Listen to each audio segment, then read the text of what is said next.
Hi, my name's Claire.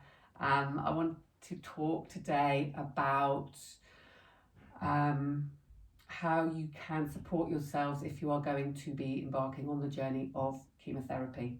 And I understand that everybody undertaking chemotherapy will be on different types, different quantities, different cycles.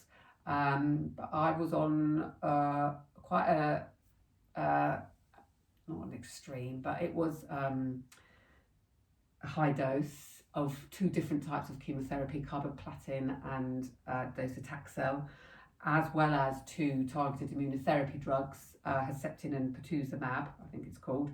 So my infusions were about 9 hours long, my first two infusions, with 3 weeks apart because the dose was a reasonably high dose, so I believe. So I know, and everybody could be on weight, different types. So I mentally prepared before I started because it wasn't something I ever thought I would do if I was given the choice, but I ended up deciding, as I've covered on another video. So I actually did go and see a counsellor to put me in the right frame of mind for it, which she did beautifully. I did a meditation before and after each round of chemotherapy, which really helped me, which I will share. I trusted my body implicitly to be able to cope with the chemotherapy, and also to trust that it would work and that also it would protect the healthy cells in my body.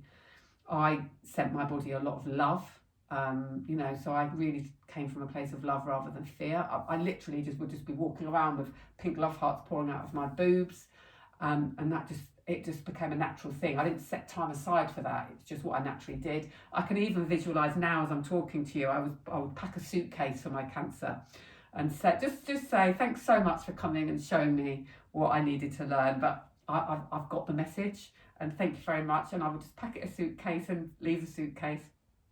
So just, a few visualizations there to say goodbye to the cancer, but with kindness.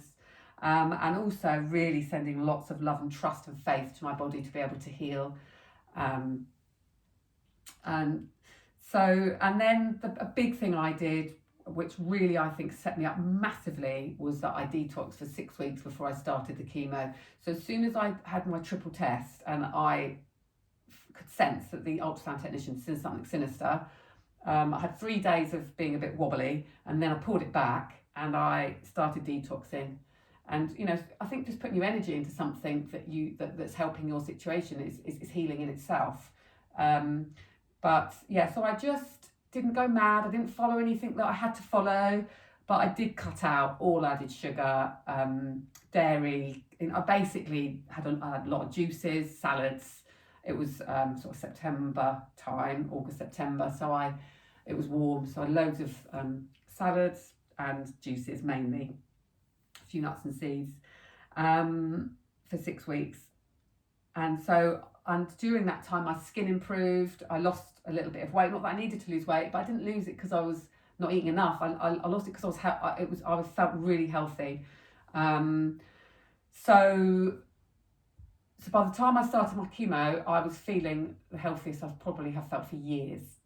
And then I did my meditations before and afterwards, trusted my body, sent gratitude to my body, and then during it, I can't, I'll do short clips, but during the chemotherapy, the big thing that I would say is I listened to my body.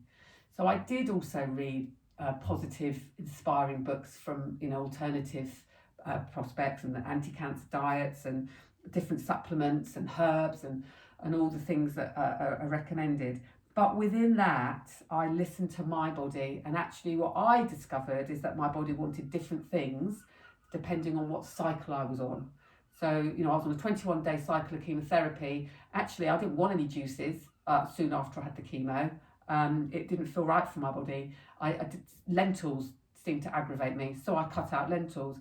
So I didn't follow any one thing, like some juice for 30 days, do this for this, do that for that. I just read all the information. I'm lucky that I already had a background in holistic health and well-being, but ultimately I listened to my body and gave it what I felt like it was asking for at each time. And then a pattern did evolve as my cycles came on.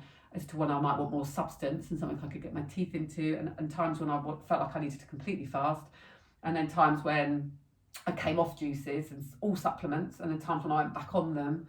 So that was my journey, was one of just day by day, listening in, letting things unfold, and really, again, within that journey, the first week would be lots of healing, lots of meditations, chakra meditations, yoga nidras. Sea swimming was a theme throughout the whole thing. And then it might be that I was a bit more active when I felt like it, and I did still manage to do some Mysore practices, some full Ashtanga primary series, but I did it when I felt like it. I never thought I must do this, and I must, not once. So much to share on this, but the things that really stand out for me is the fact that I was really super health, starting the chemo, detoxing as soon as I thought there was a chance I had cancer, to prepare myself. Secondly, fasting day before, day of, day after chemotherapy. If you aren't somebody who's fasted before and you find that too daunting, liquids, so there's this energy for your body to heal and maximise the benefit of the chemotherapy, so you're not bogging your system down with lots of food. There's a lot of energy required to digest food, so if you can divert energy away from that to healing and letting the chemo be as effective as possible. And I just didn't feel sick at all, but I think that's a big reason why. Listening to your body innately, not assuming anything, trying to avoid any projections and stories from other people, and actually letting your journey unfold, listening into what's true for you is a big one, and not doing anything that increases stress. So if fasting for 3 days is going to make you feel really stressed, then don't do it, because I would suggest not doing it, because again, you've got to think about what you believe is the root cause of your cancer. Mine, I believe, was stress. So for me, anything that's going to make me feel stressed is not going to be conducive to my healing. Stress isn't going to be conducive to anybody's healing. But you might feel that your cancer perhaps was more due to lifestyle factors such as smoking and drinking, or eating habits. That's your path. So your path might be different to my path. But for what I would, the stress response is one of inflammation, which is not going to be helpful for cancer, and releasing excess cortisol, etc. in the system, which is going to cause imbalances that isn't going to be conducive to healing cancer. So whenever you're listening to anybody sharing advice or tips or experiences from their cancer journeys, it's really important that you make up your own mind and decide what's right for you based on what's going to help you heal the most. And I think anything that's going to cause you stress is something to minimise, if not steer clear of. And that's why I chose not to look at. I've haven't looked at any statistics for a long time. Initially you do, it's what they give you. But I don't even acknowledge them now. I'm just listening to my body and to my journey, and trusting implicitly that I'm going to have a nice, long, happy, healthy life. And if I don't, I'll deal with it then.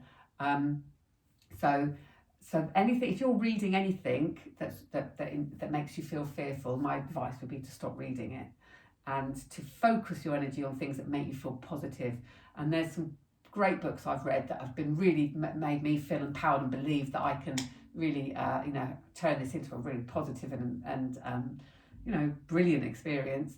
So that's what I've surrounded myself with. So I'll just, again, this is part of being conscious, moving through this consciously, is looking and observing how you're responding to what you're taking in, whether that's through your diet, whether it's through what you're reading, whether it's through what you're hearing, whether it's through what the medical people are saying.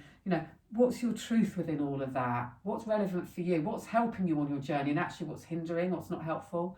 And people are going to come from what they think is a very, very helpful place, but it might not be what's helping you. And if you can put some distance between that and just see it for what it is, it's coming from a place of kindness and well-meaning, but actually it isn't having that impact on you.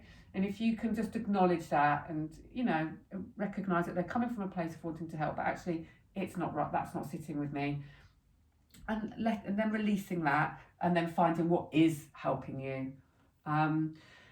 So I also within that, I chose not to tell many people about the cancer, because I wanted to, mainly because I think I wanted to preserve my energy for healing. And the more people that know, the more messages you're going to get, the more people are going to, really kindly, that's energy going out all the time, energy going out. So again, another thing I would do is to try and minimize energy output and reserve energy input. And you might need to look at managing your diary within that. If you need to get people to help you with children, I had to delegate, as much work as I could, and I still did do some work, and in a way that was quite nice as well, because the work I did maybe just kept me,